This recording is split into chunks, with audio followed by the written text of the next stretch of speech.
కావు నాకు అన్నం పెడతా, ఒక 3 రోజులు ఒక ఊరు వెళ్ళాల్సి వచ్చింది. 3 days నేను ఒక్కడనే స్పీకర్ని.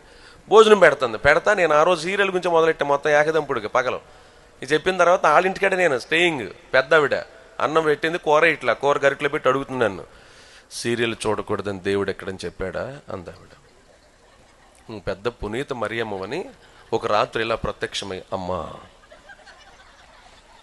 ఇదే యెహోవా వాక్కు అని ఎక్కడి నుంచి 4 కిరణాలు నీ కాళ్ళ మీద పడి, సీరియల్ చూడొద్దమ్మా, ఇంత ఎక్స్పెక్ట్ చేస్తాను నువ్వు అని అడిగాను. ఈజీగా తెలియదా?